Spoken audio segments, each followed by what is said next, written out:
وَلَقَدْ أَرْسَلْنَا نُوحًا إِلَىٰ قَوْمِهِ إِنِّي لَكُمْ نَذِيرٌ مُّبِينٌ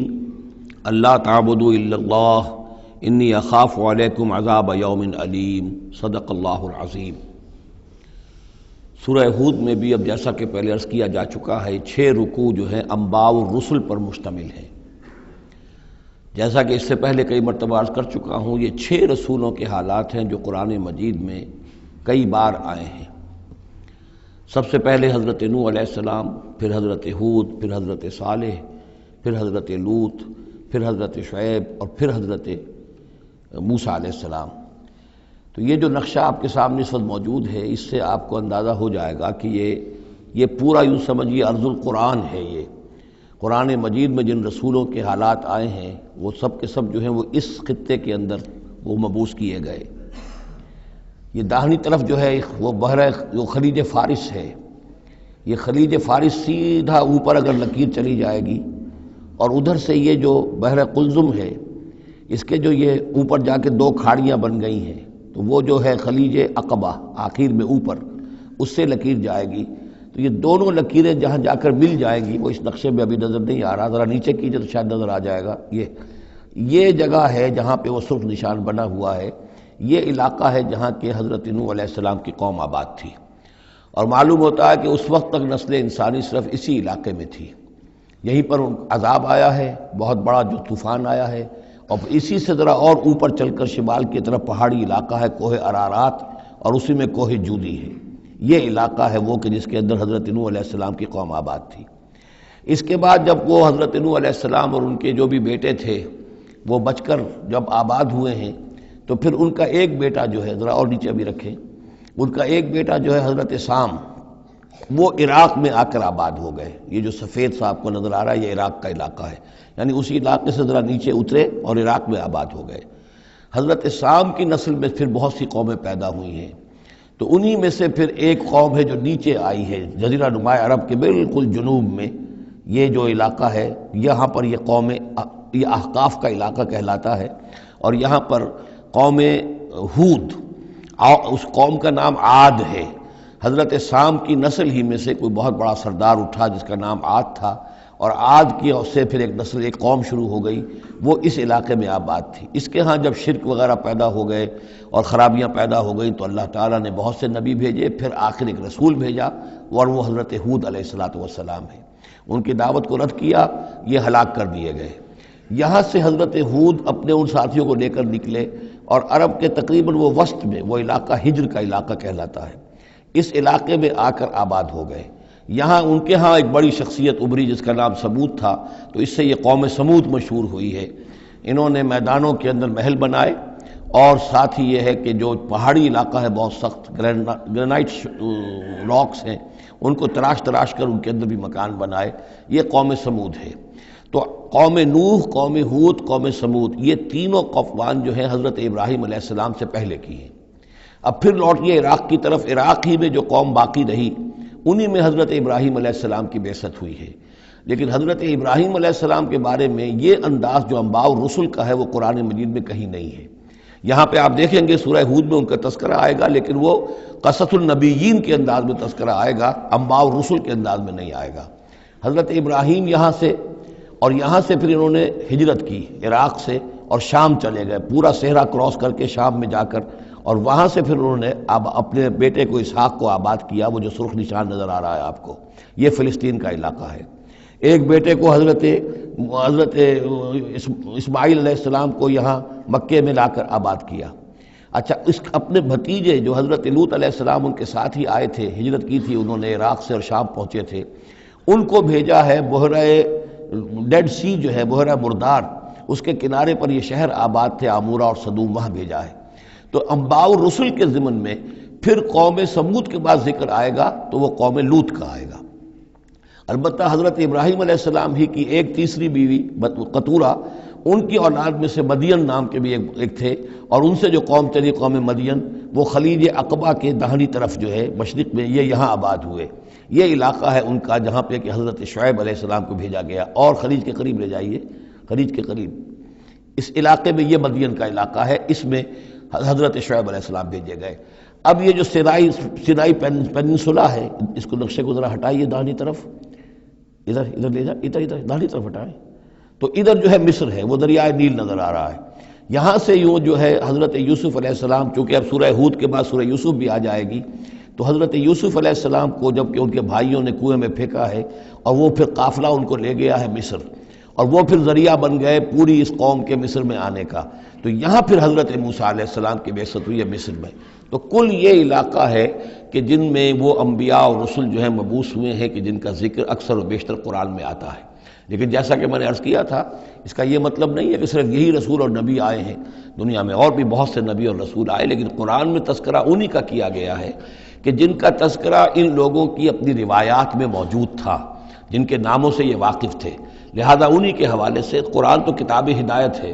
ویسے تو ایک رسول کے قصے میں بھی وہ ساری ہدایت موجود ہے، اور 6 رسولوں کے قصوں میں بھی وہ ہدایت موجود ہے۔ اس حوالے سے یہ کہ سارے رسولوں کی تاریخ بیان کرنا یہ قرآن مجید کا موضوع نہیں ہے۔ آئیے اب متن کی طرف چلیے۔ وَلَقَدْ أَرْسَلْنَا نُوحًا إِلَىٰ قَوْمِهِ، اور ہم نے بھیجا نوح کو اس کی قوم کی طرف۔ إِنِّي لَكُمْ نَذِيرٌ مُّبِينٌ، انہوں نے کہا میں تمہارے لیے کھلا خبردار کر دینے والا ہوں۔ اللہ تعبدوا الا اللہ، کہ مت پوجو اللہ کے سوا کسی کو۔ انی اخاف علیکم عذاب یوم علیم، مجھے اندیشہ ہے تم پر ایک بڑے دردناک دن کے عذاب کا۔ فقال الملأ الذین کفروا من قومہ، تو کہا اس کے قوم کے ان سرداروں نے جنہوں نے کفر کی روش اختیار کی، ما نراک الا بشرا مثلنا، ہم نہیں دیکھتے اے نوح آپ کو مگر اپنے ہی جیسا ایک انسان۔ آپ کہاں سے اللہ کے رسول بن گئے، کیسے رسول بن گئے، کیسے اللہ نے چن لیا؟ آپ تو ہمارے جیسے ایک انسان ہیں۔ وما نراک اتبعک الا الذین هم اراذلنا بادی الرائے، اور اس سے بھی آگے بڑھ کر ہم نہیں دیکھتے مگر یہ کہ آپ کی پیروی کرنے والے تو وہ لوگ ہیں جو ہماری نگاہوں میں ذلیل ہیں، کمینے ہیں، نچلے طبقے کے لوگ ہیں، گھٹیا لوگ ہیں، بادی الرائے، بلا تامل نظر آ رہا ہے کہ صرف کچھ کمی کاری لوگ آپ کے گرد جمع ہو گئے ہیں، کوئی معقول آدمی، کوئی سردار قوم کا کوئی آپ کے گرد آیا ہی نہیں۔ وما نرا لکم علینا من فضل، اور ہمیں کوئی نظر نہیں آتا کہ آپ پر کوئی ہمارے اوپر کوئی فضیلت آپ کو حاصل ہے، آپ کو اور آپ کے ساتھیوں کو، بل نظنکم کاذبین، بلکہ ہمارا گمان تو یہی ہے کہ آپ جھوٹ بول رہے ہیں۔ قال یا قوم ارأیتم ان کنت علی بینۃ من ربی، اب یہ ذرا اس صورت کے اندر بار بار یہ الفاظ آئیں گے۔ ایک فطرت سلیمہ جو پہلے سے تھی، اس کے بعد اللہ کی طرف سے وحی آ گئی، وہ گویا کہ اس کا شاہد ہے۔ انہوں نے کہا اے میری قوم کے لوگوں ذرا غور کرو، اگر میں پہلے سے بھی اپنے رب کی طرف سے بینہ پر تھا، تم جانتے ہو میں نے زندگی تمہارے مابین گزاری تھی، تم بھی جانتے ہو کہ میں ایک شریف النفس انسان تھا، میرا کردار، میرا اخلاق تمہارے سامنے تھا، میں بینہ پر تھا، میری فطرت مس نہیں ہوئی تھی، سلیم تھی۔ وآتانی رحمۃ من عنده، پھر اللہ نے مجھے رحمت بھی عطا فرما دی اپنے پاس سے، یعنی جو وحی آئی ہے میرے پاس وہ اللہ تعالیٰ کی رحمت ہے۔ فعمیت علیکم، اور وہ چیز وہ ہے کہ جس کو تمہاری آنکھوں سے مخفی رکھا ہے، اب میں کیا کروں، فرشتہ میرے پاس تو آتا ہے، وہی میرے پاس آتی ہے، یہ چیز جو ہے میرے تو تجربے میں ہے، مائی پرسنل ایکسپیرینس، لیکن یہ کہ تم سے یہ چھپا رکھی گئی ہے۔ انلزمکموہا وانتم لہا کارہون، بہرحال ہم زبردستی چپکا نہیں سکتے اپنی یہ بات آپ لوگوں کو، اگر آپ کو پسند نہیں ہے، اگر بیزار ہیں تو یہ اختیار ہمارے پاس نہیں ہے کہ ہم زبردستی آپ کو ان باتوں کا قائل کر دیں اور یہ باتیں لازماً آپ پر تھوپ دیں۔ بیا قوم لا اسألکم علیہ مالا، اور میری قوم کے لوگوں دیکھو میں تم سے کوئی اجرت نہیں مانگتا، مال طلب نہیں کرتا، کوئی تاوان تم پر نہیں ڈالا ہے۔ ان اجریہ الا علی اللہ، نہیں ہے میرا اجر مگر اللہ کے ذمے۔ وما انا بطارد الذین آمنوا، اور جن کو تم کہہ رہے ہو یہ گھٹیا لوگ ہیں، کمی کاری لوگ ہیں، کمین لوگ ہیں، میں ان کو اپنے پاس سے دھتکار نہیں سکتا، میں یہاں سے کھدیڑ نہیں سکتا ان کو، میں نہیں ہوں کھدیڑنے والا ان کو اپنے پاس سے۔ انہم ملاقو ربہم، یہ اپنے رب سے ملاقات کریں گے۔ ولیکنی اراکم قوما تجہلون، لیکن میں دیکھتا ہوں کہ تم ضرور جہل میں اور جہالت میں مبتلا ہو گئے ہو۔ ویا قوم من ینصرنی من اللہ ان طردتہم، اور میری قوم کے لوگوں سوچو اگر میں ان اہل ایمان کو اپنے ہاتھ سے ہانک دوں، یہاں سے بھگا دوں، یہاں سے دھتکار دوں، تو کون مدد کرے گا میری اللہ کے مقابلے میں؟ یہ اللہ کے ماننے والے، اللہ کے چاہنے والے، اللہ کا ذکر کرنے والے، اللہ سے دعائیں مانگنے والے، اللہ کے روح انور کے یہ طالب ہیں، اس کی رضا جو ہیں۔ افلا تذکرون، تو کیا تم نصیحت اخذ نہیں کرتے؟ ولا اقول لکم عندی خزائن اللہ، وہی بات جو حضور سے ہم پڑھ چکے ہیں پہلے، اور میں نہیں کہتا تم سے کہ میرے پاس اللہ کے خزانے ہیں، میں نے کب کہا ہے کہ میرا اختیار ہے اللہ کے خزانوں پر؟ ولا اعلم الغیب، نہ میں غیب کا علم رکھتا ہوں، ولا اقول انی ملک، نہ میں یہ کہتا ہوں کہ میں کوئی فرشتہ ہوں، ولا اقول للذین تزدری اعینکم، اور نہ میں یہ کہتا ہوں ان لوگوں کے بارے میں جنہیں تمہاری آنکھیں حقیر دیکھ رہی ہیں، تم حقارت کے ساتھ دیکھ رہے ہو، لن یؤتیہم اللہ خیرا، میں تو نہیں کہہ سکتا کہ اللہ تعالیٰ انہیں کوئی خیر نہیں دے گا، کیا پتہ تم اندازہ بھی نہ کر سکو کیا مقامات بلند اللہ ان کو عطا کرے گا، جنت میں یہ کس طریقے سے اللہ تعالیٰ کے فراح و ریحان و جنت و نعیم سے جو ہے وہ مشرف ہوں گے۔ لا اقول انی ملک ولا اقول للذین تزدری اعینکم لن یؤتیہم اللہ خیرا، اللہ اعلم بما فی انفسہم، جو کچھ ان کے جیوں میں ہے دلوں میں اللہ خوب جانتا ہے، کس کے دل میں کتنا خلوص ہے، کتنی محبت ہے اللہ کے ساتھ، کتنی شوق ہے، کتنا شوق ہے اللہ سے ملاقات کا، تو یہ اللہ جانتا ہے۔ انی اذا لمن الظالمین، اگر میں تمہارے ان تانوں سے تنگ آ کر میں ان کو اپنے پاس سے اٹھا دوں، بھگا دوں، تو پھر یہ کہ میں تو خود ظالموں میں سے ہو جاؤں گا۔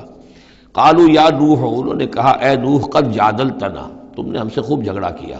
فاکثرت جدالنا، اور بہت جھگڑا کر لیا تم نے، یعنی یہ کہ جب وہ بالکل ان تمام باتوں کے جواب میں خاموش ہونے پر مجبور ہو گئے، معقول بات ہے جو جواب دیا جا رہا ہے ان کے پاس اب کوئی جواب نہیں ہے اس کا، فاتنا بما تعدنا ان کنت من الصادقین، اب آخری بات وہی ضد اور ہٹ درمی کی، تو پھر لے آؤ جس چیز کی ہمیں دھمکی دے رہے ہو، اگر تم سچے ہو وہ عذاب لے آؤ، اب ہم جو ہے ہمارے کان پک گئے ہیں تمہارے یہ بات سنتے سنتے، اور تم سے یہ مذاکرہ اور مجادلہ اور مناظرہ جو ہے مزید ہم جاری نہیں رکھنا چاہتے۔ قال انما یاتیکم بہ اللہ ان شاء، انہوں نے فرمایا کہ وہ تو اللہ لے آئے گا وہ عذاب تمہارے اوپر اگر وہ چاہے گا،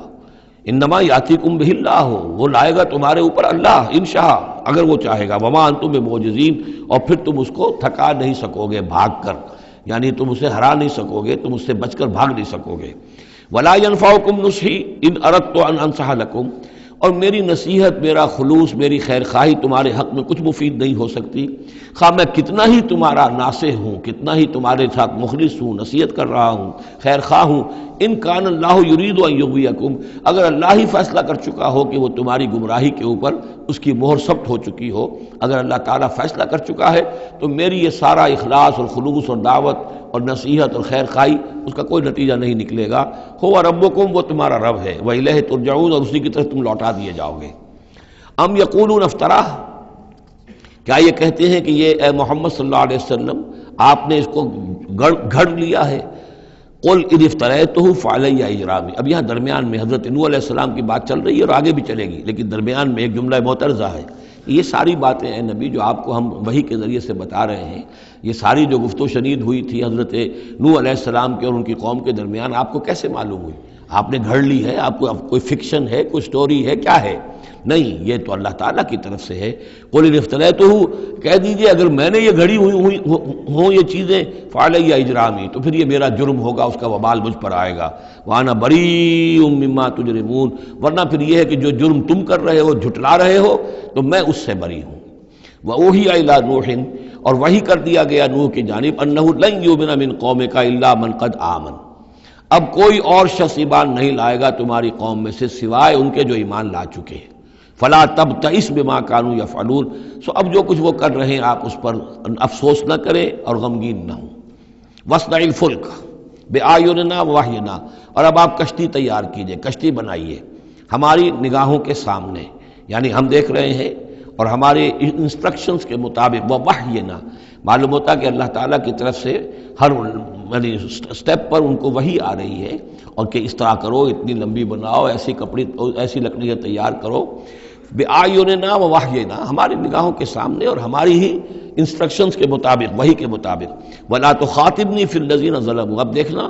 جو ظالم ہیں ان کے بارے میں مجھ سے خطاب نہ کرنا، مجھ سے دعا نہ کرنا، مجھ سے بات نہ کرنا کہ فلاں جو ہے یہ میرا عزیز ہے اور فلاں میرا رشتہ دار ہے، اب جو بھی ظالم ہے اس کے بارے میں تمہاری طرف سے کوئی نرم بات نہ آئے۔ انہم مغرقون، اب یہ سب کے سب غرق کیے جائیں گے۔ وَيَصْنَعُ الْفُلْكَ، اب وہ نقشہ دیکھیے آپ چشم تصور سے، خشکی پر بیٹھے ہوئے ہیں اور حضرت نوح علیہ السلام آس پاس سمندر کہیں ہے ہی نہیں اور وہ کشتی بنا رہے ہیں۔ وَيَصْنَعُ الْفُلْكَ، اور وہ بنا رہے کشتی۔ وَكُلَّمَا مَرَّ عَلَيْهِ مَلَأٌ مِّن قَوْمِهِ سَخِرُوا مِنْهُ، جب بھی ان کی قوم کے سردار ان کے پاس سے گزرتے تھے وہ مذاق اڑاتے تھے کہ معلوم ہوتا اب تک تو ہم سمجھتے تھے کہ بہرحال یہ کچھ شاید بات بنا رہا ہے، جھوٹ بول رہا ہے، کیا کر رہا ہے، اب تو معلوم ہوتا بالکل ہی مت ماری گئی، اب کوئی جو ہے ہوش ٹھکانے نہیں رہے۔ تو وہ ہنستے تھے. سخروا منہ قال ان تسخروا منا فإنا نسخر منکم کما تسخرون. حضرت نوح فرماتے تھے کہ تم اگر ہم سے اب اس تمسخر کر رہے ہو، مذاق اڑا رہے ہو، تو وہ وقت قریب آنے والا ہے کہ ہم تمہارا مذاق اڑائیں گے جیسے کہ تم مذاق اڑا رہے ہو ہمارا. فسوف تعلمون من یاتیہ عذاب یخزیہ، تو تم عنقریب جان لو گے کہ کون ہے وہ جن پر کہ عذاب آتا ہے جو ان کو رسوا کر دے گا. ویحل علیہ عذاب مقیم، اور اس پر اترے گا وہ عذاب کے جو قائم رہنے والا ہے اور دائمی ہے. حتیٰ اذا جاء امرنا وفارت تنور، یہاں تک کہ جب ہمارا حکم آ گیا اور جوش مارا تنور نے. اب یہ جو ہے جہاں تک اس کا یعنی جیوگرافیکل یا جیولوجیکل جو بھی اس کا پس منظر ہے، اس کے ضمن میں ایچ جی ویلز نے جو بات کہی ہے وہ میں آپ کو بتا دینا چاہتا ہوں. اس کا کہنا یہ ہے کہ میڈیٹرینین کا جو اس کی سطح وہ بہت بلند تھی، اور ساحل کے ساتھ ساتھ جو ہے اس کے جو مشرقی ساحل ہے اس کا جو شام کا اور فلسطین کا، تو یہاں پر جو ہے وہ اونچے پہاڑ تھے. جیسے کراچی کے بارے میں بھی کہا جاتا ہے کہ کراچی کے بعض علاقے جو ہیں وہ سطح سمندر سے نیچے ہیں، لیکن ساحل کے ساتھ ساتھ اونچا علاقہ ایسا ہے کہ جو سمندر کو روکے ہوئے. اگر کسی جگہ پر ایسا ہو تو اگر کہیں کوئی ایک سوراخ بھی ہو جائے تو یہ ایسا ہی ہے جیسے کسی بڑے بند میں سوراخ ہو جائے. اگر خدا نہ خواستہ کہیں تربیلا ڈیم میں یا کہیں کوئی اور اس طریقے کی بات ہو جائے تو پھر جو تباہی آئے گی اس کا آپ اندازہ کر لیجئے. تو ان کا کہنا یہ ہے کہ وہ سیلاب جو آیا ہے تو میڈیٹرینین میں وہ جو اس کا ساحلی علاقہ تھا اس میں سے کہیں وہ راستہ نکلا ہے پانی کا اور پھر سمندر آیا ہے، اور وہ سمندر جو ہے پورے مڈل ایسٹ کے علاقے کے اوپر جو ہے اس کے اوپر وہ پانی سمندر کی شکل بن گیا ہے. یہ ہے ان کی تعویل.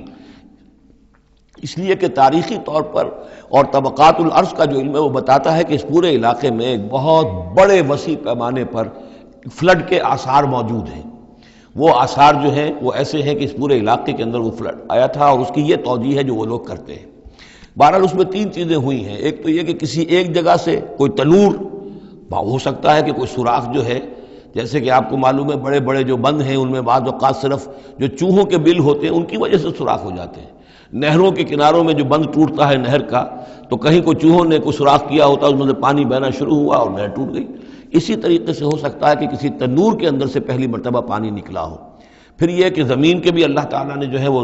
کھول دیے سوتے، اور آسمان سے بھی پانی برسا. تو یہ پانی جو ہے زمین کا اور آسمان کا پھر مل گیا، اور اس طریقے سے وہ عظیم جو ہے سیلاب آیا جس سے کہ وہ پوری قوم ہلاک ہو گئی. اور وہ کشتی جو ہے وہ بہت عرصے تک تیرتی رہی اس سمندر کے اوپر، اور پھر ہوتی ہوئی وہ کوہ ارارات میں اس کی جو ایک چوٹی ہے جودی، اس پر جا کر ٹک گئی.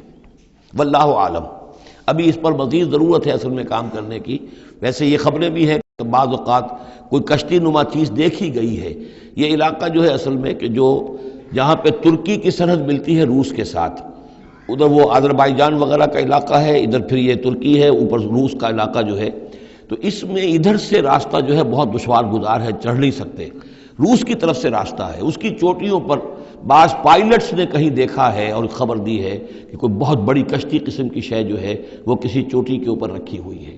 اور قرآن مجید چونکہ بار بار کہتا ہے کہ ہم اسے برقرار رکھیں گے، ایک وقت آئے گا کہ وہ لوگوں کے لیے ایک نشانی بن کر ظاہر ہوگی، تو اس سے معلوم ہوتا ہے کہ وہ کشتی اب بھی وہاں پر موجود ہے اور انسان جو ہے اس تک رسائی حاصل کرے گا. وَيَصْنَعُ الْفُلْكَ فَكُلَّمَا مَرَّ وَفَارَ التَّنُورُ حَتَّىٰ إِذَا جَاءَ أَمْرُنَا وَفَارَ التَّنُورُ، جب ہمارا حکم آ پہنچا اور جوش مارا تنور نے، ابل پڑا تنور. قُلْ نَحْمِلْ فِيهَا مِنْ كُلِّ زَوْجَيْنِ اثْنَيْنِ، تو ہم نے کہا اے نوح اپنی اس کشتی میں تمام حیوانات کا ایک ایک جوڑا رکھ لو، وَأَهْلَكَ، اور اپنے گھر والوں کو بھی، اپنے گھر والے اہل و عیال کو، إِلَّا مَنْ سَبَقَ عَلَيْهِ الْقَوْلُ، سوائے آپ کے اہل و عیال میں سے وہ کہ جن کے بارے میں پہلے حکم گزر چکا ہے. یہ حضرت نوح کے خاندان میں سے ایک ان کی بیوی اور اسی بیوی کا بیٹا یام، تین بیٹے ان کے ساتھ بچے ہیں جو اہل ایمان تھے، حام، سام اور یافس. سام کی اولاد ہے وہ جو نیچے تمام ہم نے ابھی نقشہ دیکھا ہے، حضرت ابراہیم بھی سامی ہیں، اور یہ قوم عاد بھی سامی، قوم سمود بھی سامی، یہ سیمیٹک ریسز کہلاتی ہیں.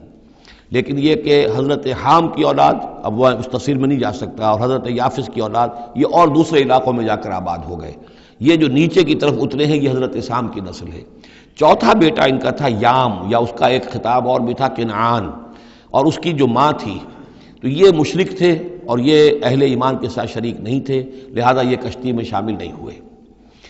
تو آپ اب رکھ لیجئے، سوار کرا لیجئے اپنی کشتی میں من کل زوجین اثنین، ہر نوع کا ایک ایک جوڑا، تمام حیوانات میں سے، وَأَهْلَكَ، اور اپنے گھر والوں کو، إِلَّا مَنْ سَبَقَ عَلَيْهِ الْقَوْلُ، مگر سوائے اس کے کہ جن کے اوپر پہلے سے حکم ہو چکا ہے، وَمَنْ آمَن، اور باقی جتنے بھی اہل ایمان آپ کے ہیں ان سب کو بھی سوار کر لیجئے، وَمَا آمَنَ مَعَهُ إِلَّا قَلِيلٌ، اور نہیں ایمان لائے تھے ان کے ساتھ مگر بہت ہی کم، نہ ہونے کے برابر۔ قلیل جو ہے انگریزی میں اے لٹل اور ڈی لٹل، ان دونوں میں جو فرق ہے، یہاں قلیل جو ہے دی لٹل کے معنی میں آیا ہے کہ بالکل نہ ہونے کے برابر۔ وقال اركبوا فيها بسم الله مجريها ومرساها، اور حضرت نوح نے فرمایا اب سوار ہو جاؤ اس میں، اللہ کے نام کے ساتھ ہی ہے اس کا چلنا بھی اور اس کا لنگر انداز ہونا بھی، اللہ ہی اس کو چلائے گا بھی جب تک یہ پانی میں تیرتی رہے گی، اور اللہ ہی کے حکم سے یہ لنگر انداز ہوگی جہاں بھی اللہ کی مشیت ہوگی کہ یہ لنگر انداز ہو جائے۔ ان ربی لغفور الرحیم، یقین میرا رب غفور الرحیم ہے۔ وہی تجری بہم فی موج کالجبال، اب وہ کشتی چل رہی تھی ان کو لے کر موجوں میں، اور موجیں پہاڑ پہاڑ جیسی موجیں۔ ونادى نوح ابنہ، اور نوح نے پکارا اپنے بیٹے کو، اسی کو یام کو یا کنعان کو، وکان فی معزل، اور وہ ایک کنارے کی طرف تھا، یا بنی ارکب معنا، اے میرے بیٹے آؤ ہمارے ساتھ شریک ہو جاؤ، ولا تکن مع الکافرین، اور کافروں کا ساتھ نہ دو، کافروں کے ساتھ نہ رہو بلکہ ہماری کشتی میں آ جاؤ۔ قال سآوی الی جبل یعصمنی من الماء، اس نے کہا نہیں نہیں، میں ابھی اس پہاڑ کے اوپر چڑھ جاؤں گا، میں وہاں پہنچ جاؤں گا، وہ مجھے پانی سے بچا لے گا۔ قال لا عاصم اليوم من امر اللہ الا من رحم، حضرت نوح نے فرمایا نہیں، آج کے دن کوئی شے بچانے والی نہیں ہے اللہ کے امر سے سوائے اس کے جس پر اللہ ہی رحم فرما دے۔ وحال بینہم الموج، اور اسی گفتگو کے دوران ایک بڑی سی موج حائل ہوئی ان کے مابین، فکان من المغرقین، اور وہ بیٹا جو ہے ان کی نگاہوں کے سامنے غرق ہو گیا۔ وقیل یا ارض ابلعی ماءک، اور کہہ دیا گیا اے زمین اپنے پانی کو نگل جا، واپس پانی زمین کے اندر جذب ہو جائے۔ کتنا وقت لگا ہوگا یہ اللہ بہتر جانتا ہے، لیکن یہ آخر کار جو شکل بنی ہے کہ زمین کے اندر پانی جذب ہو گیا جو زمین سے آیا تھا۔ وَيَا سَمَاءُ أَقْلِعِي، اور اے آسمان تو بھی اب تھم جا، جو بھی بارش آنی تھی، جو اس طوفان کے لیے، اس کو بھی اختتام کا حکم ہو گیا۔ وَغِيضَ الْمَاءُ، اور پانی سکھا دیا گیا۔ وَقُضِيَ الْأَمْرُ، اور فیصلہ چکا دیا گیا۔ وَاسْتَوَتْ عَلَى الْجُودِيِّ، اور وہ کشتی جو ہے جودی پہاڑ کے اوپر جا کر رک گئی۔ وقیل بعدا للقوم الظالمین، اور کہہ دیا گیا ہلاکت اور دوری ہے اس قوم کے لیے کہ جو ظالم تھی، یعنی اب اس کا نسیہ منسیہ ہو گئی، اب اس کا نام و نشان موجود نہ رہا۔ ونادى نوح ربہ، اور پکارا نوح نے اپنے رب کو، فقال رب ان ابنی من اہلی، انہوں نے کہا پروردگار میرا بیٹا میرے اہل میں سے تھا، اور تیرا وعدہ تھا میرے اہل کو بچا لے گا۔ وَإِنَّ وعدَكَ الْحَقُّ، اور تیرا وعدہ سچا ہے۔ وَأَنْتَ أَحْكَمُ الْحَاكِمِينَ، اور یقیناً تو تمام حاکموں میں سب سے بڑا اور سب سے منصف اور سب سے عادل حاکم ہے۔ قال یا نوح انہ لیس من اہلک، انہوں نے، اللہ نے جواب دیا ہے نوح وہ تمہارے اہل میں سے نہیں ہے۔ انہ عمل غیر صالح، اس کے اعمال، اس کا کردار، اس کے عقائد، اس کے نظریات غیر صالح ہیں۔ فلا تسألن ما لیس لک بہ علم، تو اب مجھ سے ان چیزوں کے بارے میں سوال نہ کرو جس کے لیے تمہارے پاس کوئی علم نہیں ہے۔ انی اعوذک ان تکون من الجاہلین، اور میں تمہیں نصیحت کر رہا ہوں کہ تم جاہلوں میں سے نہ بن جاؤ۔ یہاں وہ یاد کر لیجئے سورہ نام کی آیت 35، اس میں حضور سے کہا گیا تھا فلا تکونن من الجاہلین، میں نے اس وقت بھی نوٹ کرا دیا تھا کہ یہ سخت ترین الفاظ یا حضور سے فرمائے گئے ہیں سورہ انعام میں، اور یہاں پر سورہ ہود میں یہ آئے ہیں حضرت نوح علیہ السلام سے خطاب کرتے ہوئے، انی اعوذک ان تکون من الجاہلین۔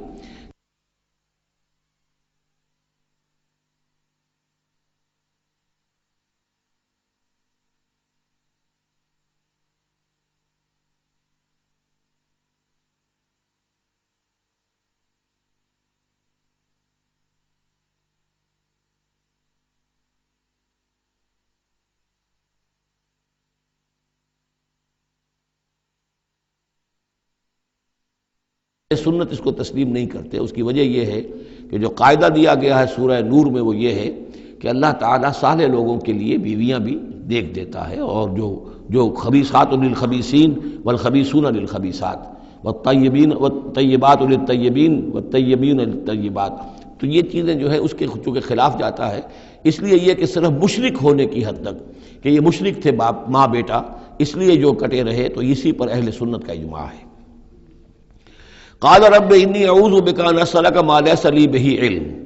حضرت نوح نے عرض کیا پروردگار میں تیری پناہ طلب کرتا ہوں اس سے کہ میں تجھ سے ایسی بات کا سوال کروں جس کے لیے کہ میرے پاس کوئی علم نہیں ہے، وَإِلَّا تَغْفِرْ لِي وَتَرْحَمْنِي، اور اگر تو نے مجھے معاف نہ فرما دیا اور رحم نہ فرمایا، اکم من الخاسرین، تو میں تو ہو جاؤں گا خسارہ پانے والوں میں۔ قیل یا نوح اہبط بسلام منا وبرکات علیک، ہم نے کہا نوح اب اترو، اس کشتی سے اترو، بسلام منا، ہماری طرف سے سلامتی کے ساتھ، وبرکات، اور برکتوں کے ساتھ، علیکا، جو تم پر بھی ہوں گی، وعلی امم ممن معک،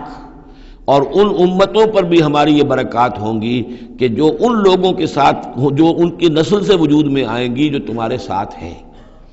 تو گویا کہ نسل انسانی بعد میں عام خیال یہی ہے کہ حضرت نوح علیہ السلام کے 3 بیٹوں ہی سے چلی ہے،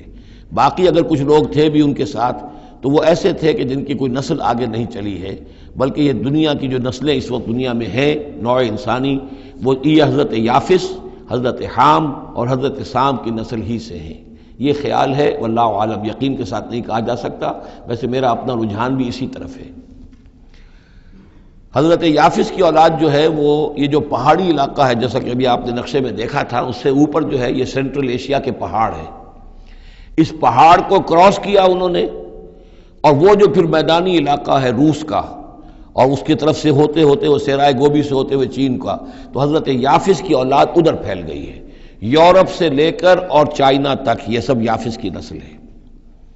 حضرت حام کی اولاد مشرق اور مغرب میں چلی گئی، اسی پہاڑی سلسلے کے دامن میں ہوتی ہوئی، ایک شاخ ان کی ایران ہوتے ہوئے بھارت چلی گئی، انڈیا چلی گئی، سندھ اور ہند، اور ایک شاخ جو ہے سینائی پیننسولا کراس کر کے یہ سوڈان اور مصر چلی گئی۔ یہ ہے حضرت حام کی نسل میں سے۔ یہ عام طور پر جو ہمارے پرانے ماہرین انساب ہیں ان کا کہنا یہ ہے۔ انہی میں سے معلوم ہوتا ہے کہ جو یہ یورپین ہیں، جو کہ انڈو ایرانین جو کہلاتے ہیں ایرینز، تو یہ ایرینز جو ہے یہ سب حضرت حام کی اولاد میں سے معلوم ہوتے ہیں۔ ان میں سے گریکس بھی ہیں، اور ان میں رومنز بھی ہیں، اور ان میں جرمنز بھی ہیں۔ باقی جو ہے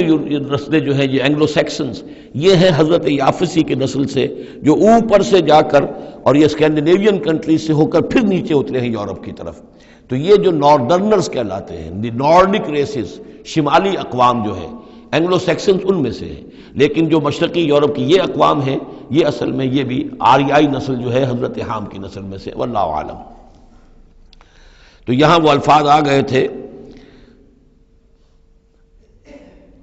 قال یا نوح اہبط بسلام منا وبرکات علیک وعلی امم ممن معک، ان امتوں اور قوموں پر بھی سلامتی اور برکات جو ان میں سے ہوں گی جو تمہارے ساتھ ہیں، تمہارے ساتھ جو اس کشتی میں سوار ہیں، وَأُمَمٌ سَنُمَتِّعُهُمْ، اور کچھ اور قومیں بھی ہوں گی، فرقے ہوں گے جنہیں ہم کچھ سامان دیں گے دنیا کا، ثُمَّ يَمَسُّهُم مِّنَّا عَذَابٌ عَلِيمٌ، اور پھر ان کے اوپر ہماری طرف سے ایک بڑا زبردست عذاب آئے گا، جیسے کہ پھر قوم ہود پر اور قوم صالح پر آیا ہے۔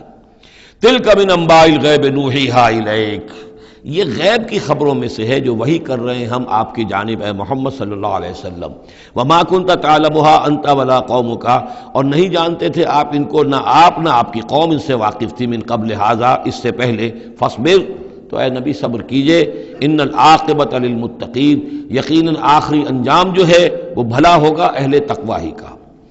وَإِلَىٰ عَادٍ أَخَاهُمْ هُودًا، یہ سام کی نسل کی ایک شاخ جو نیچے اتری ہے اور یہ پہنچ گئی ہے جزیرہ نمائے عرب کے تقریباً جو ساؤدرن ڈیزرٹ ہے جو آج کا، اس کے اندر، اور عاد کی قوم کی طرف ہم نے بھیجا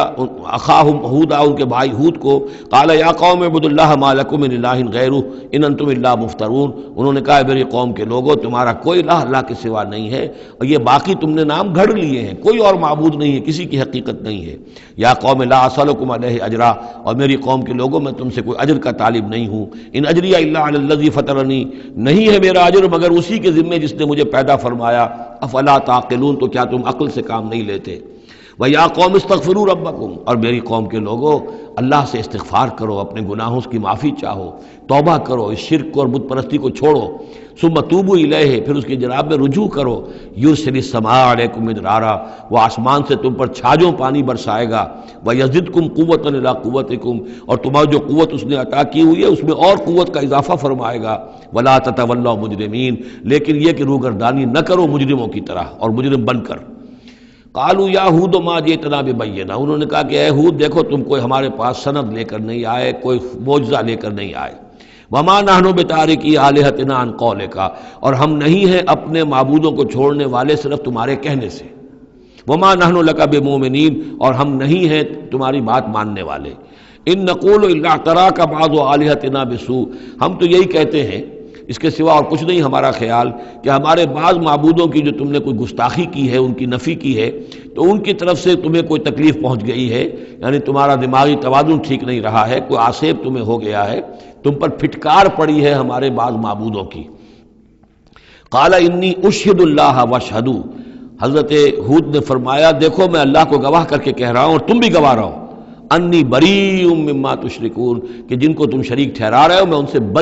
بری ہوں، بیزار ہوں، میرا ان سے کوئی تعلق نہیں۔ وہی بات جو حضرت ابراہیم نے فرمائی تھی کہ مجھے ان کا کوئی خوف نہیں، من دونہ ہی، اس کے سوا تم جو شرک کر رہے ہو، فکیدونی جمیعا، تو تم سب کے سب مل کر میرے خلاف جو چاہو کارروائی کر لو، کیدونی، جو چالیں چلنی چاہے چل لو، ثم لا تنظرون، مجھے کوئی مہلت نہ دو، انی توکلت علی اللہ ربی و ربکم، میں نے تو توکل کیا ہے اپنے رب پر، اللہ پر جو میرا بھی رب ہے اور تمہارا بھی رب ہے، ما من دابۃ الا هو آخذ بناصیتها، نہیں ہے کوئی بھی جاندار مگر یہ کہ اس کی پیشانی جو ہے اللہ ہی کے ہاتھ میں ہے۔ وہ دعا جو میں نے آپ کو سنائی تھی اس میں حضور کے الفاظ بھی یہ ہیں، وَنَاصِيَتِي بِيَدِكَ، اللہم انی عبدک وابن عبدک وابن امتک فی قبضتک ناصیتی بیدک ماض فی حکمک عدل فی قضاؤک۔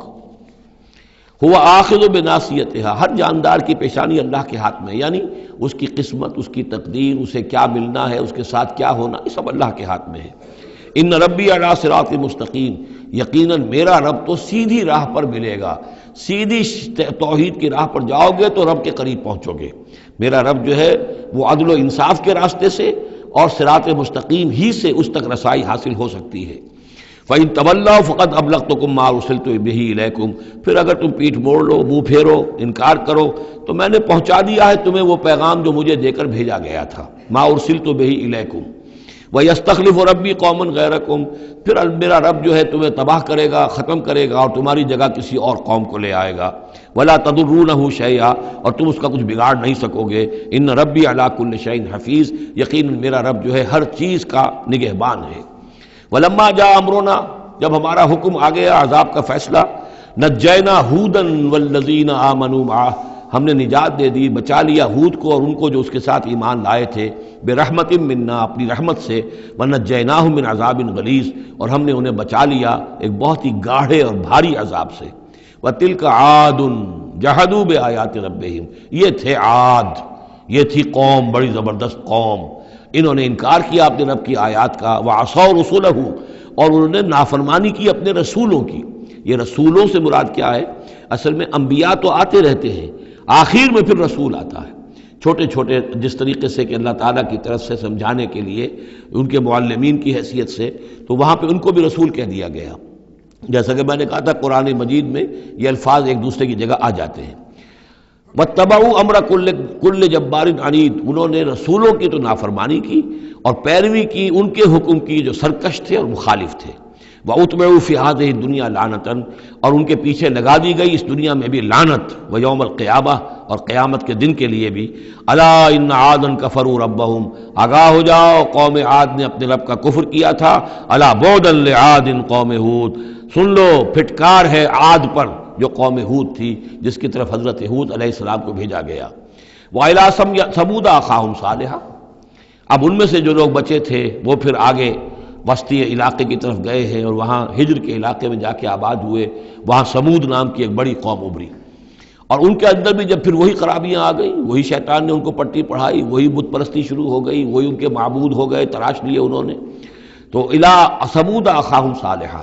سمود کی طرف ہم نے بھیجا ان کے بھائی صالح کو. قال یا قوم اعبدوا اللہ ما لکم من الہ غیرہ، انہوں نے فرمایا کہ اے میری قوم کے لوگو، اللہ کی بندگی کرو، تمہارا کوئی معبود اس کے سوا نہیں ہے.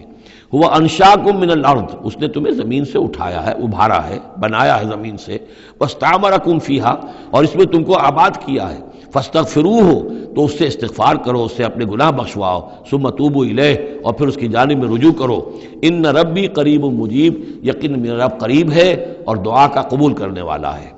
قالوا یا صالح قد كنت فینا مرجوا، انہوں نے کہا ہے صالح تم سے تو ہماری بڑی امیدیں وابستہ تھی. ظاہر بات ہے کہ ایک شخص جو ہے جس کو اللہ چنتا تھا اپنے اخلاق میں، سمجھ میں، فہم میں، فطانت میں وہ ممتاز ہوتے تھے، تو ہم سمجھتے تھے تم آباء و اجداد کا نام روشن کرو گے. یہ تم نے کیا کیا؟ تم نے تو کہنا شروع کر دیا کہ آباء و اجداد کے جو طریقے ہیں یہ غلط ہیں، ان کا دین غلط ہے، ان کے عقیدے غلط ہیں، ان کے معبود جن کو ہمارے آباء و اجداد پوجتے آئے ان کی کوئی حقیقت نہیں. ہم توقع کرتے تھے کہ تم قوم کا نام روشن کرو گے، تم آباء و اجداد کے لیے عزت کا اور ان کے لیے مزید جو ہے دنیا کے اندر ان کے ناموری کا سبب ذریعہ بنو گے. قالوا یا صالح قد كنت فینا مرجوا، تم سے تو ہمیں بہت سی امیدیں تھی قبل ھذا، اس سے پہلے. اتنہانا نعبد ما یعبد آباؤنا، یہ کیا ہوا تم ہمیں روک رہے ہو ان چیزوں کو پوجنے سے کہ جن کو ہمارے آباء و اجداد پوجتے تھے. وَإِنَّنَا لَفِي شَكٍّ مِّمَّا تَدْعُونَا إِلَيْهِ مُرِيبٍ، اور یقیناً جس چیز کی طرف تم ہمیں بلا رہے ہو اس کے بارے میں ہمیں شکوک و شبہات ہیں، ہمارا دل اس پر ٹھکتا نہیں ہے. قَالَ يَا قَوْمِ أَرَأَيْتُمْ إِن كُنتُ عَلَىٰ بَيِّنَةٍ مِّن رَّبِّي، وہی بات انہوں نے کہی، اے میری قوم کے لوگوں سوچو، اگر میں پہلے سے بھی اپنے رب کی طرف سے بینہ پر تھا، میری فطرت سلیم تھی، تم دیکھتے تھے کہ میں تمہارے درمیان ایک اچھا آدمی تھا، صاف ستھرا کردار رکھنے والا انسان تھا، میری فطرت صالح تھی. وَآتَانِي مِنْهُ رَحْمَةً، اور اللہ نے پھر مجھے اپنے پاس سے رحمت عطا کر دی. اب وہی آ گئی، نبوت عطا کر دی گئی. فَمَن يَنصُرُنِي مِنَ اللَّهِ إِنْ عَصَيْتُهُ، تو اب اگر میں اللہ کی نافرمانی کروں تو مجھے کون بچائے گا اللہ سے؟ کون اس کی پکڑ سے مجھے بچا سکے گا؟ فما تزیدوننی غیر تقصیر، تو تم تو اضافہ نہیں کرو گے میرے لیے مگر خسارے کے اندر. تم چاہتے ہو کہ میں اپنی اس چیز کو چھوڑ کر اور آباء و اجداد کا نام لوں اور ان کے معبودوں کو پوجنا شروع کر دوں، تو تم تو میری تباہی کے در پہ ہو. وَيَا قَوْمِ هَٰذِهِ نَاقَةُ اللَّهِ لَكُمْ آیَةٌ، اور دیکھو میری قوم کے لوگوں، یہ اللہ کی اونٹنی ہے، تمہارے لیے ایک نشانی ہے. فَذَرُوهَا تَأْكُلْ فِي أَرْضِ اللَّهِ، اسے چھوڑے رکھو، یہ چرتی رہے اللہ کی زمین میں، جہاں چاہے جہاں سے چاہے کھائے. وَلَا تَمَسُّوهَا بِسُوءٍ، اور دیکھنا کسی برے ارادے سے اس کو ہاتھ نہ لگانا. فَيَأْخُذَكُمْ عَذَابٌ قَرِيبٌ، تو پھر تمہیں آ پکڑے گا وہ عذاب کہ جو اب دور نہیں ہے، قریب ہی ہے. فَعَقَرُوهَا، تو انہوں نے اس کی کونچیں کاٹ ڈالی، اس کو ہلاک کر دیا. فَقَالَ تَمَتَّعُوا فِي دَارِكُمْ ثَلَاثَةَ أَيَّامٍ، حضرت صالح نے فرمایا کہ اچھا ٹھیک ہے، اب تم اپنے گھروں کے اندر جو بھی کھانا پینا ہے، رچنا بسنا ہے، تین دن تک رہ لو اور بس لو. ذالک وعد غیر مکذوب، یہ وہ وعدہ ہے کہ جو جھوٹا ثابت نہیں ہوگا. فلما جاء امرنا، تو جب ہمارا وہ فیصلہ آ گیا، ہماری بات آ گئی، ہمارا حکم پہنچ گیا، نجینا صالحا والذین آمنوا معہ، ہم نے نجات دی صالح کو بھی اور ان لوگوں کو جو ان کے ساتھ ایمان لائے تھے، برحمت منا، اپنی خاص رحمت سے، ومن خزی یومئذ، اور اس دن کی رسوائی سے اللہ ہم نے انہیں بچا لیا. ان ربک هو القوی العزیز، یقیناً آپ کا پروردگار زور والا ہے، زبردست ہے. وَأَخَذَ الَّذِينَ ظَلَمُوا الصَّيْحَةُ، اور ان ظالموں کو، مشرکوں کو، کافروں کو پکڑ لیا ایک ہولناک آواز نے، ایک چنگھاڑ آئی. فَأَصْبَحُوا فِي دِيَارِهِمْ جَاثِمِينَ، تو وہ اپنے گھروں کے اندر اوندھے پڑے رہ گئے. كَأَن لَّمْ يَغْنَوْا فِيهَا، ایسے ہو گئے جیسے کبھی یہاں آباد تھے ہی نہیں، کبھی یہاں کوئی رہتا تھا ہی نہیں. أَلَا إِنَّ ثَمُودَ كَفَرُوا رَبَّهُمْ، آگاہ ہو جاؤ، سمود نے اپنے رب کا کفر کیا. الا بعدا لثمود، آگاہ ہو جاؤ، پھٹکار ہے سمود پر. وَلَقَدْ جَاءَتْ رُسُلُنَا بِإِبْرَاهِيمَ بِالْبُشْرَىٰ، اب یہاں حضرت ابراہیم کا ذکر آ رہا ہے. میں نے کہا تھا کہ 3 رسول پری ابراہمک، نوح، ہود، صالح. 3 رسول کو ہم کہہ سکتے ہیں پوسٹ ابراہمک، اگرچہ ان میں سے ایک جو ہیں وہ ہم عصر ہیں. حضرت لوط حضرت ابراہیم علیہ السلام ہی کے بھتیجے ہیں، انہی پر ایمان لائے تھے، ان کے ساتھ ہی انہوں نے ہجرت کی تھی. پھر ان کے بعد شعیب، وہ بھی حضرت نوح حضرت ابراہیم کی نسل سے ہیں. پھر جو بھی بنی اسرائیل تھے ان میں موسیٰ بھیجے گئے، وہ بھی حضرت ابراہیم کی نسل سے ہیں. آخری رسول محمد صلی اللہ علیہ وسلم وہ بھی ابراہیم کی نسل سے ہیں. لیکن یہ کہ ان میں سے 3 کا ذکر کرنے کے بعد اب ابراہیم کا ذکر ہو رہا ہے. یہاں سورہ انعام میں وہاں جو پہلا جوڑا تھا حضرت ابراہیم کا ذکر، وہ اس انباء الرسل میں سے بالکل نکال کر لے گئے تھے اور وہ قصص النبیین کے انداز میں سورہ انعام میں آ گیا تھا۔ یہاں اس جوڑے میں فرق یہ ہے کہ حضرت ابراہیم کا ذکر بھی یہاں شامل کر دیا گیا، لیکن فرق وہی ہے، یہ وہ انباء الرسل کا نہیں، حضرت نوح، حضرت ہود، حضرت صالح، حضرت لوط، حضرت شعیب کے انداز میں ذکر نہیں ہے، بلکہ ایک انداز ہے کہ حضرت لوط علیہ السلام جن شہروں کی طرف بھیجے گئے تھے اور اس کی وہاں پہ بسنے والوں نے ان کی بات ماننے سے انکار کیا، تو جو عذاب الہی لے کر جو فرشتے آئے تھے جنہیں بھیجا گیا تھا، وہ پہلے آئے حضرت ابراہیم کے ہاں، اور وہاں حضرت اسحاق کی ولادت کی انہوں نے خوشخبری دی حضرت سارہ کو۔ بس یہ ایک واقعہ بیان کیا درمیان میں، ورنہ اصل مسئلہ جو ہے وہ حضرت لوط کا شروع ہوگا۔ انباء الرسل کے اعتبار سے جو معاملہ ہے وہ حضرت لوط کا واقعہ ہے۔ وَلَقَدْ جَاءَتْ رُسُلُنَا إِبْرَاهِيمَ بِالْبُشْرَىٰ، اور ہمارے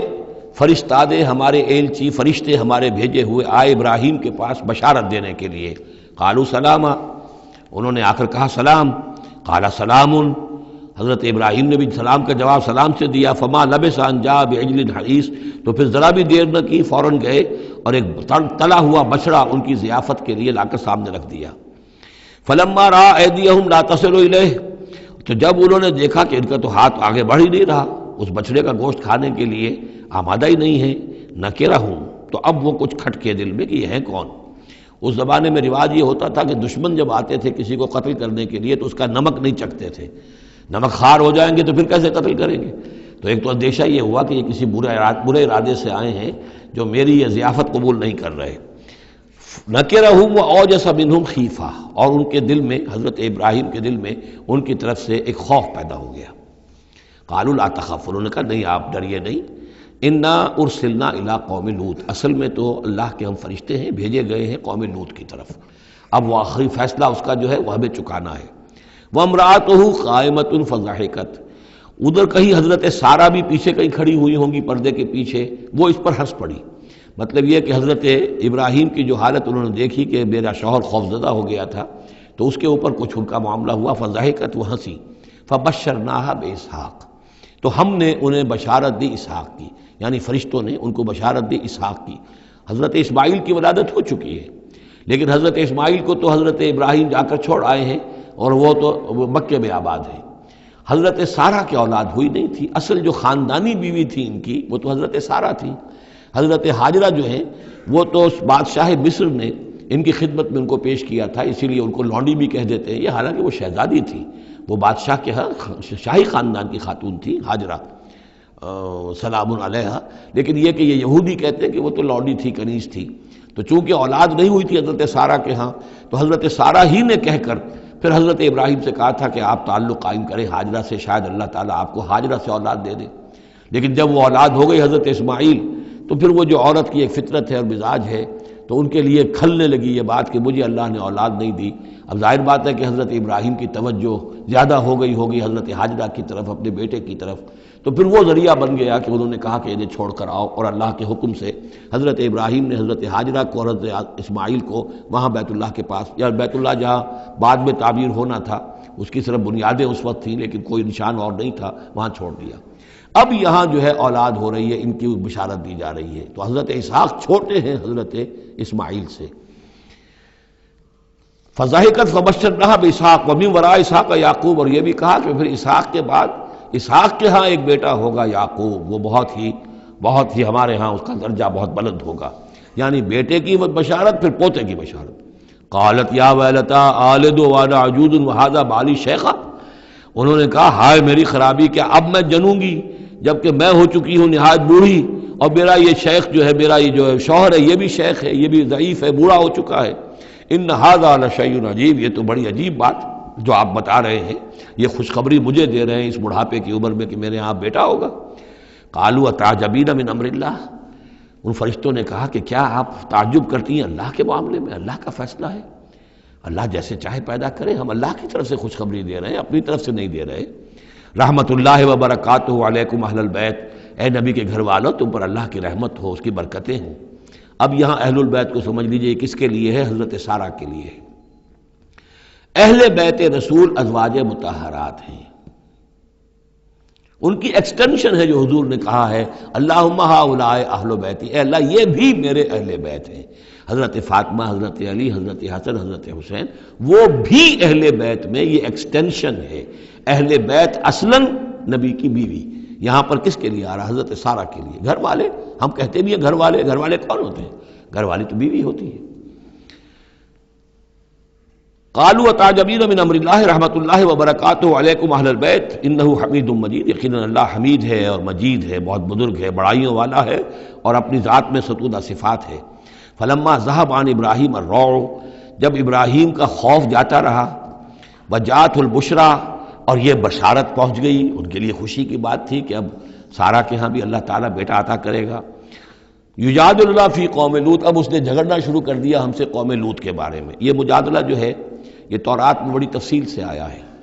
کہ دیکھو تم جو جا رہے ہو، اگر اس شہر کے اندر، ان بستیوں کے اندر 50 آدمی بھی راست باز ہوں گے تو کیا کرو گے؟ کیا پھر بھی ہلاک کر دو گے؟ فرشتوں نے کہا نہیں، اگر 50 آدمی وہاں ہوئے، اگر راست باز ہوئے تو ہم ہلاک نہیں کریں گے۔ اچھا دیکھو، میری کوئی حیثیت نہیں ہے، میں بہت ناچیز ہوں، لیکن میں پھر جرأت کرتا ہوں، میں اللہ سے عرض کرتا ہوں کہ اچھا ہو سکتا ہے 40 ہوں وہاں پر۔ تو پھر اچھا 40 بھی ہوئے تو پھر ہم ان کو بھی پھر چھوڑ دیں گے، بستیوں کے اوپر عذاب نہیں آئے گا۔ ہوتے ہوتے 5 پہ آ گئے، جس پہ کہ آخر میں کہا گیا کہ اے ابراہیم چھوڑو اب اس بات کو، اب یہ تیرے رب کا فیصلہ آ چکا۔ وہاں ایک بھی نہیں ہے، تم 5 کی بات کر رہے ہو۔ وہاں تو سوائے حضرت لوط علیہ السلام کے خود اور ان کی 2 بیٹیوں کے اور کوئی بھی نہیں تھا کہ جو ان شہروں میں سے بچا ہو۔ تو یجادلنا فی قوم لوط، اب وہ قوم لوط کے بارے میں ہم سے جھگڑنے لگے، یعنی چونکہ وہ حلیم الطبع تھے، طبیعت میں نرمی تھی، وہی جو حضور کی طبیعت میں بھی تھی، حضرت ابوبکر کی طبیعت میں بھی تھی، اس وجہ سے انہوں نے کہا کہ عذاب سے بچنے کی کوئی شکل ہو سکے۔ ان ابراہیم لحلیم اواہ منیب، 3 الفاظ جمع کر دیے گئے۔ یقیناً ابراہیم بہت ہی حلیم بھی تھا، بہت ہی نرم دل تھا، اور بہت ہی اللہ کی جناب میں رجوع کرنے والا تھا۔ یا ابراہیم عارض عن ھذا، تو اب کہا گیا ان سے کہ ابراہیم اب چھوڑیے، اب اس بات سے آپ ذرا قطع تعلق کیجئے۔ انہ قد جاء امر ربک، یہ تو اب آپ کے رب کا فیصلہ آ چکا ہے۔ وَإِنَّهُمْ آتِيهِمْ عَذَابٌ غَيْرُ مَرْدُودٌ، اب ان پر وہ عذاب آ کر ہی رہے گا جسے لوٹایا نہیں جا سکے گا۔ وَلَمَّا جَاءَتْ رُسُلُنَا لُوطًا سِیءَ بِهِمْ وَضَاقَ بِهِمْ ذَرْعًا، تو جب آئے ہمارے یہ فرشتادے بھیجے ہوئے، ہمارے یہ پیغامبر، یہ فرشتے لوط کے پاس، سِیءَ بِهِمْ، کہ وہاں پر یہ بھیجے گئے تھے بہت خوبصورت لڑکوں کی شکل میں، اور ان کے ہاں جو تھا معاملہ، آپ کو معلوم ہے کہ جو عبرت پرستی ان کے ہاں تھی اور جو سوڈمی تھی، تو یہ لڑکے خوبصورت آ گئے تو اس قوم کے لیے، تو ان کے لیے جشن ہو گیا کہ ہمارے لیے شکار آ گئے ہیں بہت اچھے، لوط کے ہاں بڑے عمدہ شکار پہنچے ہیں، لہذا وہ سب غول کے غول اب آ رہے ہیں، حضرت لوط علیہ السلام کے گھر پر چڑھائی کر رہے ہیں۔ تو جب ہمارے یہ فرشتادہ، ہمارے یہ جو نوجوان لڑکوں کی شکل میں جن کو بھیجا گیا تھا فرشتوں کو، وہ جب پہنچے حضرت لوط کے پاس، سِیءَ بِهِمْ، وہ ان کو دیکھ کر بہت غمگین ہوا کہ یہ بڑا میرے لیے، وَضَاقَ بِهِمْ ذَرْعًا، ان کا دل بڑا تنگ ہوا، وَقَالَ هَذَا يَوْمٌ عَصِیبٌ، اور انہوں نے کہا یہ تو میرے لیے بڑا سختی کا دن آ گیا ہے، میرے پاس اتنی طاقت نہیں ہے کہ میں ان بدبختوں کا مقابلہ کر سکوں، اپنے ان مہمانوں کو ان کی دستبرد سے میں بچا سکوں۔ اور وہ لوگ جو ہیں جانتے تھے جس قسم کی خبیث ان کی تباہی ہو چکی تھی کہ وہ کسی اپیل اور کسی دلیل سے بعد آنے والے نہیں ہیں، تو اس سے ان کے دل کے اندر جو ہے وہ ایک عجیب کیفیت پیدا ہوئی۔ سِیءَ بِهِمْ وَضَاقَ بِهِمْ ذَرْعًا وَقَالَ هَذَا يَوْمٌ عَصِیبٌ وَجَاءَهُ قَوْمُهُ يُهْرَعُونَ إِلَیْهِ، اور اب آئی اس کی قوم اس کے پاس والہانہ دوڑتی ہوئی، بڑے خوشی سے ناچتے ہوئے آ رہے ہیں کہ آج تو ہمارے لیے جو ہے وہ بہت ہی عمدہ شکار پہنچ گیا ہے۔ وَمِن قَبْلُ كَانُوا يَعْمَلُونَ السَّیِّئَاتِ، اور وہ پہلے ہی سے ان گندے کاموں کے اندر ملوث تھے۔ قَالَ يَا قَوْمِ هَؤُلَاءِ بَنَاتِي هُنَّ أَطْهَرُ لَكُمْ، حضرت لوط نے فرمایا کہ دیکھو میری قوم کے لوگوں، میری بیٹیاں موجود ہیں، وہ تمہارے لیے بہت پاکیزہ ہیں۔ اس کے 2 معنی کیے گئے، ایک تو یہ کہ بیٹیوں سے مراد ہے کہ جو تمہاری بیویاں ہیں وہ میری بیٹیوں کے مانند ہیں۔ نبی جو ہوتا ہے وہ گویا کہ قوم کے لیے والد کی جگہ ہے، جیسے کہ قرآن مجید میں وَأَزْوَاجُهُ أُمَّهَاتُهُمْ، حضور کی تمام ازواج جو ہیں وہ پوری امت کے لیے ماؤں کے درجے میں ہیں، تو گویا کہ یہ میری بیٹیاں ہیں، اللہ نے تمہارے لیے ان کو پیدا کیا ہے، تمہارے لیے جوڑا بنایا ہے، وہ پاک جو ہے تمہارے لیے راستہ اپنی شہوت کی کے تقاضے کو پورا کرنے کے لیے صحیح راستہ اس کو چھوڑ کر، اور یہ بھی ہو سکتا ہے کہ انہوں نے اپنی بیٹیوں ہی کو پیش کیا ہو کہ تمہیں اگر کرنا ہی ہے تو نکاح کر لو، میں اپنی بیٹیاں تمہیں نکاح میں دینے کو تیار ہوں، لیکن میرے جو یہ مہمان ہیں ان کے بارے میں مجھے رسوا نہ کرو۔ قال یا قوم ہؤلاء بناتی ہن اطہر لکم فاتقوا اللہ ولا تخزون فی ضیفی، تو اللہ کا خوف کرو اور دیکھو مجھے میرے مہمانوں کے معاملے میں رسوا مت کرو۔ الیس منکم رجل رشید، کیا تم میں کوئی ایک آدمی بھی شریف اور کوئی ایک آدمی بھی نیک چلن نہیں رہا؟ یعنی کوئی تو تم میں سے ایسا نکل آتا جو میرا ساتھ دیتا، جو میری ہاں میں ہاں ملاتا۔ تم میں تو معلوم ہوتا ہے کہ کوئی ایک شخص بھی شریف النفس باقی نہیں رہا۔ قالوا لقد علمت ما لنا فی بناتک من حق، انہوں نے کہا کہ اے لوط تمہیں خوب معلوم ہے تمہاری بیٹیوں پر ہمارا کوئی حق نہیں ہے۔ اس سے معلوم ہوتا ہے وہ دوسری ہی بات ہی زیادہ راجح ہے۔ وَإِنَّكَ لَتَعْلَمُ مَا نُرِيدُ، اور تم خوب جانتے ہو جو ہم چاہتے ہیں، یعنی باتیں مت بناؤ، ہماری توجہ جو ہے ادھر ادھر لے جانے کی کوشش نہ کرو، تم جانتے ہو ہم جو چاہتے ہیں، جس کے لیے ہم حاضر ہوئے ہیں، جس کے لیے ہم پہنچے ہیں۔ قَالَ لَوْ أَنَّ لِي بِكُمْ قُوَّةً، انہوں نے کہا کاش کہ میرے پاس تمہارے مقابلے کے لیے کوئی طاقت ہوتی، او آوی الی رکن شدید، یا میں کوئی قلعہ ایسا ہوتا جس میں مضبوط میں جا کر پناہ لے لیتا اور تم سے اپنے آپ کو اور اپنے مہمانوں کو بچا لیتا۔ یہاں ہے اصل میں حضور صلی اللہ علیہ وسلم کی ایک حدیث میں الفاظ آئے ہیں، یرحم اللہ لوطا لقد کان یاوی الی رکن شدید، اللہ تعالیٰ رحم فرمائے لوط پر، وہ ایک مضبوط قلعے میں تھے، اللہ تعالیٰ کی حفاظت تو انہیں حاصل تھی، لیکن یہ کہ اس وقت جو صورت بن گئی تھی ان کے لیے، جیسے جب جادوگروں نے جو اپنے انچھر پھینکے تھے اور وہ بھی بن گئے تھے فرعون کے دربار میں، وہ بھی شکل اختیار کر لی تھی انہوں نے سانپوں کی، تو حضرت موسیٰ پر بھی وقتی طور پر خوف طاری ہو گیا تھا۔ تو بن بنائے طب بشری خوف کا ہو جانا یہ کوئی نبوت کی عصمت کے منافی نہیں ہے۔ تو یہاں پر بھی اللہ تعالیٰ کی حفاظت تھی، اور جیسا کہ آیا فرشتوں نے پھر ذرا سا ایک ہاتھ ہلایا اور سب کے سب اندھے ہو گئے، وہ اس طرح کا معاملہ تفاصیل تورات میں ہے۔ قال لو ان لی بکم، لیکن جو حسرت کی کیفیت تھی اور جس طرح ضیق میں ان کی جان اس وقت آئی تھی، اس کا تصور کیجئے، کاش کہ میرے پاس تمہارے مقابلے کے لیے طاقت ہوتی، او آوی الی رکن شدید، یا کوئی ایسا ہوتا مضبوط مستحکم قلعہ جس میں جا کر میں پناہ لے لیتا۔ قالوا یا لوط انا رسول ربک، ان فرشتوں نے کہا اے لوط گھبرائیں نہیں، ہم آپ کے رب کے پیغامبر ہیں، بھیجے ہوئے ہیں، لن یصلوا الیک، یہ آپ تک پہنچ ہی نہیں پائیں گے، آپ کو کوئی گردن نہیں پہنچا سکیں گے، آپ بالکل اطمینان رکھیں۔ فَأَسْرِ بِأَهْلِكَ بِقِطْعٍ مِّنَ اللَّيْلِ، اور بھی رات کا ایک حصہ جو باقی ہے اس میں آپ اپنے اہل کو لے کر، اپنے گھر والوں کو لے کر نکل جائیے اس بستی سے۔ وَلَا يَلْتَفِتْ مِنْكُمْ أَحَدٌ، اور کوئی بھی آپ میں سے پیچھے نہ دیکھے، پیچھے توجہ نہ کرے، پیچھے کی طرف کوئی خیال نہ آئے کہ ہمارے دوست تھے اور ہمارے یہ تھے اور ہمارے عزیز تھے، إِلَّا امْرَأَتَكَ، اور آپ کی بیوی بھی ساتھ نہیں جائے گی، وہ بھی یہیں رہے گی۔ یہ دو بیویاں ہیں جلیل القدر پیغمبروں کی، جن کا ذکر پھر آئے گا بڑی وضاحت کے ساتھ سورہ تحریم میں، ایک حضرت نوح علیہ السلام کی بیوی اور ایک حضرت لوط کی بیوی، کہ یہ اگرچہ کہ کانتا تحت عبدین من عبادنا صالحین فخانتاہما فلم یغنیا عنہما من اللہ شیئا، اگرچہ وہ ہمارے دو بہت ہی نیک اور بہت ہی برگزیدہ بندوں کے تحت تھیں، ان کے گھروں میں آباد تھیں، لیکن یہ کہ انہوں نے خیانت کی، اور اس کے نتیجے میں یہ ہے کہ پھر وہ اللہ تعالیٰ کے عذاب سے ان کے شوہر انہیں بچا نہیں سکے، نہ حضرت نوح بچا سکے اپنی اس بیوی کو اور نہ حضرت لوط بچا سکے اپنی اس بیوی کو۔ الا امرأتک، سوائے آپ کی بیوی کے، انہ مصیبھا ما اصابہم، اس کے اوپر تو وہی مصیبت آ کر رہنی ہے جو ان سب پر آنی ہے۔ ان موعدہم الصبح، اور دیکھیے ان کے وعدے کا وقت صبح کا ہے، صبح کو وہ عذاب آ جائے گا۔ الیس صبح بقریب، کیا صبح قریب نہیں ہے؟ یعنی اب جلدی کیجئے، اب آپ فوری طور پر یہاں سے اپنی بچیوں کو لے کر نکل جائیے۔ فلما جاء امرنا جعلنا عالیہا سافلہا، جب ہمارا حکم آ پہنچا ہم نے اس کے اونچے کو نیچا کر دیا، یعنی کسی بستی کو تلپٹ کیا جائے تو چھت نیچے ہو جائے گی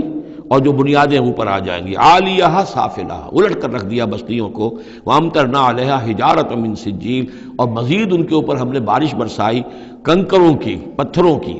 یعنی یہ کہ ایک طرف تو یہ کہ کچھ زلزلہ آیا یا کچھ اور زمین میں دھماکہ ہوا، ایکسپلوژن ہوا جس سے وہ بستیاں الٹ گئیں، اور اس کے بعد یہ ہے کہ آسمان سے پھر بارش ہوئی ہے ان پر سجیل۔ یہ سجیل اصل میں فارسی کا لفظ ہے سنگ گل، سنگ گل یعنی یہ کہ مٹی جو ہے اگر کسی صحرا کے اندر تھوڑی سی پھوار پڑے اور زیادہ تیز بارش نہ ہو تو وہ ہر قطرے کے ساتھ تھوڑی سی مٹی مل کر وہ ایک چھوٹا سا دانہ بنتا ہے، اور وہ پھر دھوپ جب پڑتی ہے تو وہ پھر پک جاتا ہے، جیسے کہ کہیں آپ اینٹیں پکاتے ہیں اپنے ان کے اندر بھٹیوں کے اندر، یہ پھر کہلاتی ہے سنگ گل، یعنی یہ پتھر تو ہے لیکن یہ پتھر نہیں ہے، یہ مٹی کے بنے ہوئے پتھر ہیں، کنکر ہیں، ان کنکروں کی بارش ہوئی جس کے اندر کہ اس کو بالکل دفن کر دیا گیا ان دونوں شہروں کو۔ منضود تہ بر تہ وہ جو بارش ہو رہی تھی کنکروں کی تہ بر تہ، مسومۃ عند ربک، اور وہ نشان زد تھے تیرے رب کی طرف سے، یعنی ہر ایک کے لیے معلوم تھا کہ کس کو کون سا پتھر لگنا ہے اور کون سا جو شخص ہے اس کی ہلاکت کس کے ذریعے سے ہونی ہے۔ وما ہی من الظالمین ببعید، اور یہ ان ظالموں سے کوئی زیادہ دور نہیں ہے، یعنی جو مشرکین مکہ ہیں، جو قریش ہیں اور عرب کے جو مشرک ہیں، ان سے یہ بستیاں کوئی دور تو نہیں ہیں، اس لیے کہ یہ جب جاتے تھے فلسطین کی طرف اپنے قافلے لے کر تو یہاں سے گزرتے تھے۔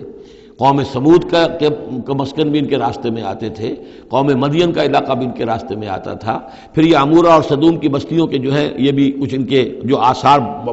باقی رہ گئے تھے وہ بھی آتے تھے۔ وَإِلَىٰ مَدْيَنَ أَخَاهُمْ شُعَيْبًا، اور مدین کی طرف ہم نے بھیجا ان کے بھائی شعیب کو۔ میں بتا چکا ہوں یہ بنی قطورہ میں سے ہیں مدین، اور پھر ان سے جو ایک قوم بڑی بنی وہ آ کر خلیج عقبہ کے داہنی طرف جو ہے یہ علاقے کے اندر آباد ہو گئی، اور یہ انٹرسیکشن ہے، روڈز کا کراس روڈ ہے۔ قافلے جو جنوب سے شمال کو جاتے تھے یمن سے شام کو، اور شام سے یمن کو، وہ گزرتے تھے شمالاً جنوباً، اور قافلے جو عراق سے آتے تھے اور مصر کو جاتے تھے وہ گزرتے تھے شرقاً غرباً۔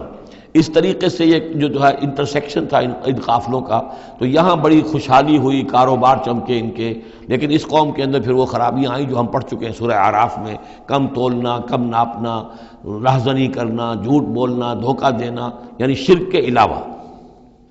وَإِلَىٰ مَدْيَنَ أَخَاهُمْ شُعَيْبًا، اور مدین کی طرف ہم نے بھیجا ان کے بھائی شعیب کو۔ قَالَ يَا قَوْمِ اعْبُدُوا اللَّهَ مَا لَكُم مِّنْ إِلَٰهٍ غَيْرُهُ، انہوں نے بھی یہی کہا کہ اے میری قوم کے لوگو اللہ کی بندگی کرو، تمہارا کوئی الہ نہیں ہے اس کے سوا۔ وَلَا تَنقُصُوا الْمِكْيَالَ وَالْمِيزَانَ، اور نہ کم رکھو پیمانوں کو اور نہ ہی میزان تول کو۔ إِنِّي أَرَاكُمْ بِخَيْرٍ،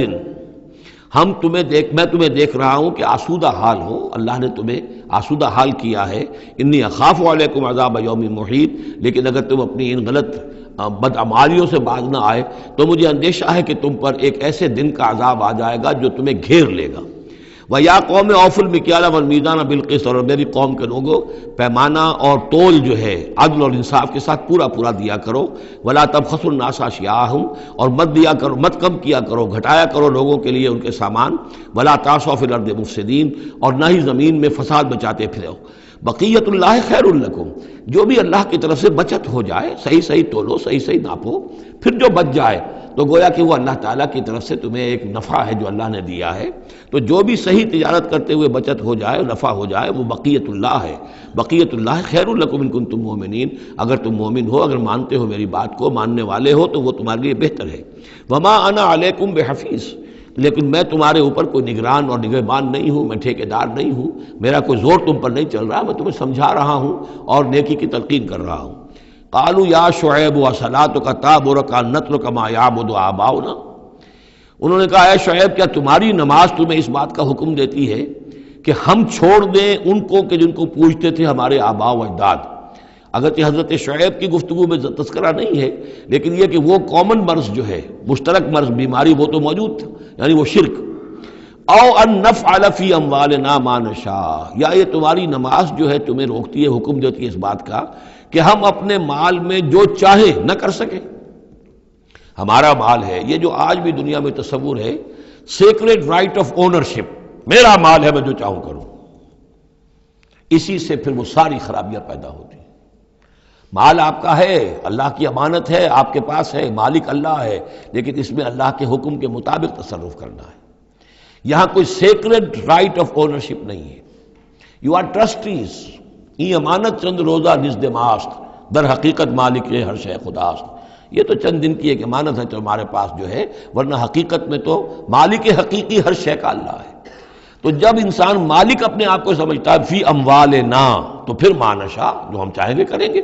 اور نفعل فی اموالنا ما نشاء، تو تم ہمیں روکنا چاہتے ہو اس چیز سے۔ تمہاری نماز اور دینداری جو ہے، اس نے تمہیں یہی سکھایا ہے کہ ایک تو ہمارے معبودوں سے ہمیں برگشتہ کرو، اور دوسرے یہ کہ ہمیں یہ کہو یہ کرو یہ نہ کرو۔ ہمارے مال ہیں، ہم جیسے چاہیں گے اس کے اندر معاملہ کریں گے۔ انک لانت الحلیم الرشید، ہاں ایک ہی تم ہی تو رہ گئے ہو کہ جو بہت نیک ہو، باوقار ہو، باقی تم ہم پر تنقیدیں کر رہے ہو، ہمیں کہہ رہے ہو کہ ہم غلط کام کر رہے ہیں۔ قال یا قوم ارأیتم ان کنت علی بینۃ من ربی، انہوں نے وہی بات فرمائی میری قوم کے لوگوں، سوچو اگر میں پہلے سے بھی اپنے رب کی طرف سے بینہ پر تھا، میری فطرت صحیح تھی، میرا کردار صحیح تھا، میں تمہارے ہاں ایک نیک انسان کی حیثیت سے معروف تھا، جیسے حضور الصادق الامین کی حیثیت سے متعارف تھے، وَرَزَقَنِي مِنْهُ رِزْقًا حَسَنًا، اور اللہ تعالیٰ نے اور اپنے پاس سے مجھے اچھا رزق دیا ہے، وحی آئی ہے، نبوت مجھے مل گئی ہے، وَمَا أُرِيدُ أَنْ أُخَالِفَكُمْ إِلَىٰ مَا أَنْهَاكُمْ عَنْهُ، اور میں یہ ہرگز نہیں چاہتا کہ جس چیز سے تمہیں میں روک رہا ہوں، تمہیں اس سے روک کر میں خود وہی کام کرنے لگوں۔ ان اريد الا الاصلاح، میں نہیں چاہتا سوائے اصلاح کے، مستطاعت ہو، جتنا بھی میرے امکان میں ہو، وما توفیقی الا باللہ، اور میری توفیق تو ہے تو اللہ ہی کی طرف سے ہے، جو بھی میرے اندر ہمت ہے، جو بھی استقامت ہے، اور جو بھی مجھ سے کام بن رہا ہے وہ اللہ کی طرف سے ہے۔ علیہ توکلت، تو میں نے اسی پر توکل کیا ہے، وإلیہ انیب، اور اسی کی طرف میرا رجوع کرنا ہے۔ بارک اللہ لی ولکم فی القرآن العظیم ونفعنی وإیاکم بالآیات والذکر الحکیم۔